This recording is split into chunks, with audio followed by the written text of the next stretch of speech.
Mr. Alkali Cham. This is another edition of Face to Face with Cham. With me today is the head of media and communication for the Gambia Democratic Congress, Mr. Muruso. Mr. Muruso, you are welcome to this platform, Face to Face with Cham. Okay, thank you very much, Mr. Cham. I'm so happy to be to come and have this interview with you. Thank you very much for having me here. To start with, we've seen political parties that came together to, in 2016, to unseat the then President Yahya Jammeh. But the Gambia Democratic Congress, we are not part of this group. Could you please tell us what was the reason for your party not joining? Okay, thank you very much. It's a very good question. The reason behind why the Gambia Democratic Congress didn't join the coalition in 2016, there are so many reasons which caused us to, for us not to join the coalition. One of them was the way and manner the coalition was formed. It was not transparent, and we feel that this is a change we are looking for. And in that change, you need to put a very strong foundation for you to be able to achieve your goals. So immediately we realized that the way and the manner the selection was conducted, it was not free and fair. Then we decided to quit, not to join the coalition, because Honorable Kande said very clearly that he is not hungry for power. But before we go there and just hand-pick the leader of the coalition, we should put mechanism like a procedure where it will be more democratic than the way it was done. And he even proposed that we should even go across the country, talk to the electorate, and ask them their contributions. How did they want the coalition to be formed, and whom did they want to lead the coalition? All these things were in the place, but unfortunately, the idea was not good for them. They said that anyway, they are not going to do it. So this is where the problem started. What do you say to the critics that says that Mama Kande did not join the coalition simply because he vied for the leadership? He wanted, the coalition members to identify him as the flag bearer for the coalition, and he knew he could not get it, and he decided to distance himself from the entire process. No, that's not true, because at the beginning, the leader of the then leader of the PPP, O.J. Jallo, he came to Honorable Kande. He told Honorable Kande, "Come, we can do everything in the process to make sure that at the end of the day we selected you for you to be the leader of the coalition." Honorable Kande said, "No, because I have a vision for Gambia and I will not do it for 3 years. And if I take the leadership of the coalition, after 3 years, I decided to continue, then I will lie to the Gambian, and I don't want that to happen." And this is exactly what happened. GDC being the Gambia Democratic Congress, could you please share with us some of your agenda that we expect you to implement when you come in power? Yes, we have a manifesto. If you go to our website, our manifesto is there, but we talk about so many issues there. We talk about youth and women empowerment. We talk about agricultural sector. We talk about education. We talk about security. We talk about so many areas, sports, But our main agenda here is that the agricultural sector, Honorable Kande have program for agriculture, which I believe if those programs are implemented, the Gambian agricultural sector will be boosted, and we will see Gambia in another level in terms of economic in the agricultural sector. Would you mind to share some of these programs that we have, that your party leader have to boost the agricultural sector of this country? Yes, if you look at, he even initiated that if he came to power, he will have something called a farmers' council. Okay, those farmers' council will be formed across the country, and then the farmers will be part and parcel of government decision in terms of agriculture. They will be well informed, and also they will also come up with their programs and in terms of marketing, in terms of productions. You understand what I mean?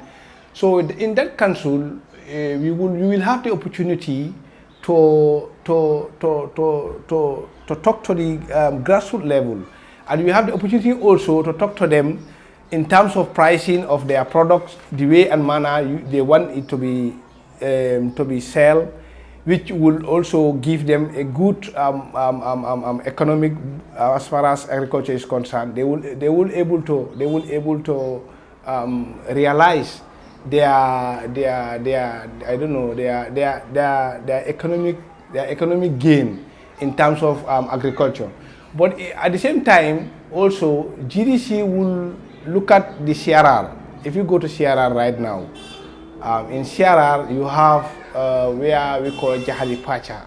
Though the then former government, they were doing very well, but they missed the point, because CRR alone, if we are able to utilize that area, it can feed the entire nation.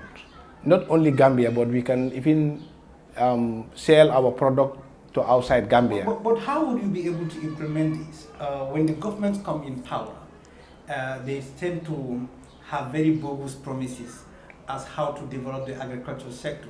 We've seen the former president promise Vision 2020, self-food sufficiency, but all went into drain. How do you think you're going to implement this differently? Yes. From the rest of the yes. The former regime, their idea was good, but the way and manner it was done is wrong. So in GDC government, what we're going to do is that there are machines. There are machines. If you go to Europe, there are machines you see there. Those machines, we can bring them here. Those machines, even if you have 3 or 4 of them, can able to do the job. And then we are living in a technology world where you have this mechanization of farmings. You understand what I mean? So we believe that with the GDC government, it's not going to be a problem to tackle this area in agriculture in this country. But don't you think these are just bogus promises just to attract the votes from the electorate? And when you get that, that's the end. No, our leader is not that kind of leader, because he's the only one who set a record in this country, which never happened in the history of Gambian politics. And I believe because he traveled so many countries, and even when this new government come, he went up to the president. He gave the president his proposal to help, to bring so many projects so that he can boost the Gambian economy. But unfortunately, it was totally torn down. Maybe political difference, or you can call it for whatever you call it for. But I believe he has the good vision for Gambia in terms of agriculture. And when GDC come to power, we will implement it, inshallah. And could you tell us some distinct features in your flag bearer, that is Mama Kande, yes, that stand him unique from the rest of the political figures in this country? Yes. That would make Gambians to trust him. Yes, and number one, he has set a record by, if you look at the Gambian politics since 1965, what we have seen here is that, though I'm young, but what the little I witness is that when politics time come, all the politicians will go to the electorate and talk to them, and I will give you this, I will give you that, I will give you this. So after immediately the election is over, and they will go, and you will never see them again until election time. When can they come? Can they say this is going to be changed? It's not just going there and clapping and shouting. You understand what I mean? But it's a matter of contributions. You say you want to lead the nation. Charity begins at home. You have to. What you have, what you can do, because you are not in the office, that doesn't stop you doing it. You have to, you have to contribute your quota. You have to help, because the people you are going to ask for them to vote for you, they have problems. They have thousands of problems. So for you, being a politician, you have the opportunity to be a politician, yes, and a leader as well. And maybe you are fortunate to have, to have some in your pocket, my friend, you can also go there and do your quota and contribute. And that's exactly what he's doing. Look at the period from 2016 coming to date. GDC, under the leadership of Honorable Kande, has registered a tremendous development across the country. We have built so many boreholes, give it to the communities. There was a day I traveled with him, we went to one village. It's a very big village in the province.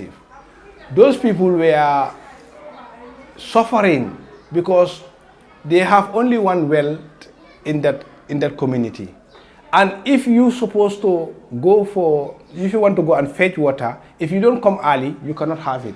When we went there, by the time we were entering to the village, they all come out with these 20-liter gallons, welcoming Honorable Kani, telling him that definitely we have a problem here of water. And if you can help us, well, we will really appreciate it. Immediately we come back, he do his, like the way he used to do it to the others, then he was able to give it to them. And now they are happy. So if those kind of things, he is doing it for the Gambians, I think the Gambians also should have a trust that if this man will give him the chance, he can do it. And that will come us to this. People speculate that they don't know the source of funding for your political party because you seem to be establishing a whole lot of social projects in this country. Yes. Could you share with us where you get it funds from? No, actually, basically, I cannot tell you. But did your Secretary General once share this with the executive? Yes. Because I believe that on a yes. democratic platform, yes. he yes. should share this with all yes. of you. Yes. GDC is a political party. And we have different militants within the party who can contribute. And also, we always also go out there, do fundraising for the party projects. But the only thing I can tell you is that Honorable Kande and the GDC, we are very transparent. Yes, I agree. That is 100% is there. But also he has a big heart for Gambia. That's why whatever come on his hand, he will not be hesitate giving it back to the Gambian peoples. And then yes. That brings us to, do you really, Mr. So, do you really believe that the popularity that the Gambian Democratic Congress earned in early 2016, that went through the elections, do you think you still earn that one? Because the evidence of this is you've recently lost an election, a by-election in Nyamina West. Yes. Do you think you are still popular as before? Yes, of course. But why did you lose that election? Yes, exactly. At times it happens even in football. You can have a very good teams, but at times you go to the match and then something happens on the field which will lead you to lost while you have the best team among the rest. It happens even in football. What happened in Nyamina, we all know immediately Honorable Demba Sow, may he rest in peace. When he passed away, after it's supposed to be 40 days, after 40 days, then IEC should announce the election. What happened is, after 40 days, around February towards March, then this coronavirus come. My brother, do you know that during the whole of the coronavirus, this MPP they are in Nyamina doing politics during the coronavirus, going house to house, giving food, money. We have evidence, giving food, money, and so many things, convincing these people that yes, we are in government, we can solve your problems. So in this seat, we need this seat. You have to give us the seat for us to develop your area. This is what they told those people. But are you sure that you have a substantive evidence to prove what you are putting across? The evidence are there. I was there during the election. During the campaign, I was there. I even was one of the compounds. They came there was a day they came there and that compound. I was there. They came to give a money to that the compound owner. But do you think, would you agree that that is the basis why you lost that election? Of course, because of, they make those people believe what is not a reality. In a sense that they make them believe that if they won that seat, automatically they will bring rapid development into the area, and it is not happening right now. And that brings me to another point. Your Secretary General, which is Mama Kande, yes, describes President Barrow's style of politics as deceptive. Exactly. And he went further to challenge that everybody supposed to forbid his style of politics, and he has mentioned it in Shanghai words. Are you in line with the utterances of your SG? Of course, 100%, and that's what we are seeing. My brother, it's not about for us. I can confidentially say that so many of these nasty things happening. It happened in our present there. We have seen it because we go there. We go and do our politics there. We hear what people used to tell us. You understand what I mean?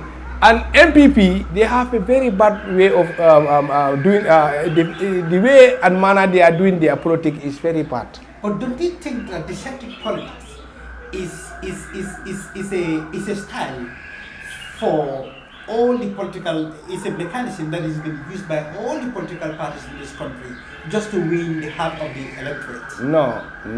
Are you exempted from this? No, for GDC, no. For GDC, we always talk about program and policies.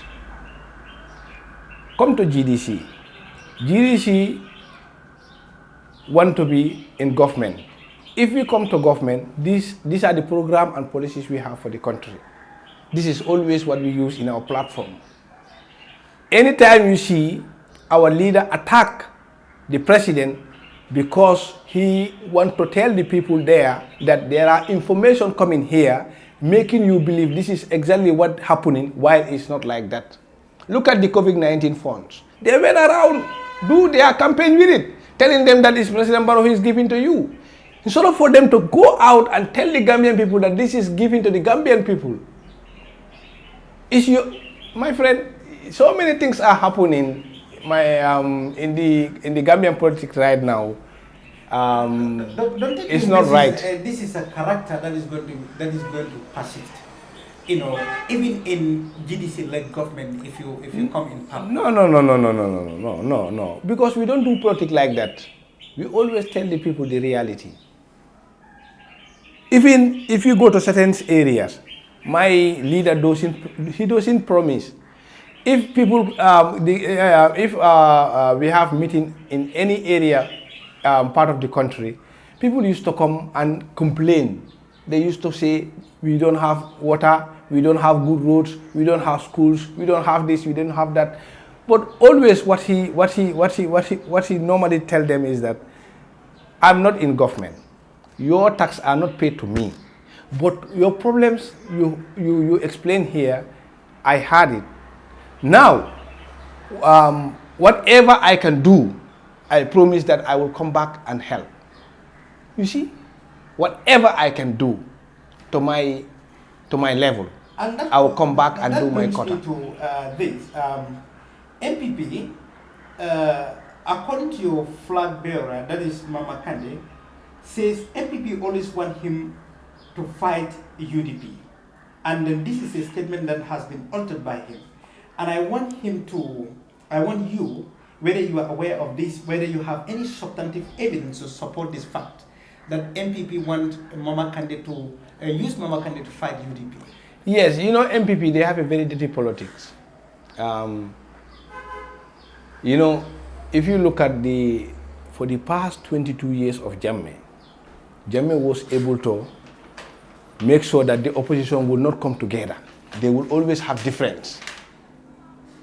They will concentrate on their differences, fighting, and while he is doing his own things. Is that exactly the same method MPP is using right now? They want the opposition to start insulting each other, fighting, while for them they are doing their business. So this is what can they say? Can they say UDP, they are not in government? PDOIS, they are not in government. So he has no reason, or APRC, they are not in government. Why he has to attack them and insulting them? No. Who is sitting there right now is President Barrow. He's the one people are paying tax to. He's the one who feels his responsibility. Then, if we have any platform, whatever we are saying, if we are to criticize, we will criticize him. But one would also deny to say that the president is doing what he's supposed to do. He's implementing some infrastructural developments. My friend, schools have been built. The bridges. Do you think that come 2016, last 2016 election, by the time they were doing their selection, if President Barrow openly said in that platform that if you elected me, I will have my own political party and I will go for 5 years, do you think that they will elect him? They will not elect him. Okay. Yes, and also he failed his responsibility because the reason why he was elected was a reform. Now tell me, which reform has he completed right now? Not security reform, no civil service reform, no constitutional reform. And these are the major things which we Gambians were expecting from him. That brings me to this. Your National Assembly member for Jara Central, Keba Jallo, recently cross-cabinet to MPP, and likewise with Dr. Sabari. Don't you think that your party is breaking up? No, you forgot. And Salif Jao also. You forgot. And Salif Jao also. But let me tell you one thing. Those people, they betrayed the party, but not the party betrayed them. They were elected by their people, but under the party. And no one know them before GDC. If they are known today, they are known because of GDC. So now, you betray your own party, you betray your own people. My friend, it's not a problem for us. But don't you think this is an evidence of a preferential treatment that is being seen within the party executive themselves? Your SG is giving priority to others. No, it's not that. These people, I can tell you here that since they were elected, the number of times they attended executive meeting is not more than 2 or 3 times. A party which gives you that seat, it's not fair. Some of them is now that they went to MPP, they are making noise. But trust me, when they were in GDC, they failed their responsibility. But don't you think that their defection to MPP has definitely broken your back as a political party? No. Still people are coming. Even we went to Sandu 2 weeks back. We came, we want to plan for our Congress. They call us back again. We have to go there. Because there are so many things people are saying there. It's not true. Saying that Barrow has controlled the entire URR. So we have to go back to Sandu again, make another big political rally there, and we are just coming. We almost come to the end of this program. Yes. But if you are to rate Barrow, President Barrow right now, how would you rate him? 100 over, maybe I can say 5 over 100. 5 over 100? Yes. I have a reason. Then how would you describe your SG in few minutes to the Gambians? What kind of leader he is? He's a very good leader. He has a love for this country, especially the youth and the women. Thank you so very much. That marks the end of the program. Thank you. I was your host, Alkali Cham. Thank you. My guest was Modu Musa Sow, head of media. The head of media for the Gambia Democratic Congress. Thank you. Thank you very much. I'm happy also. Thank you.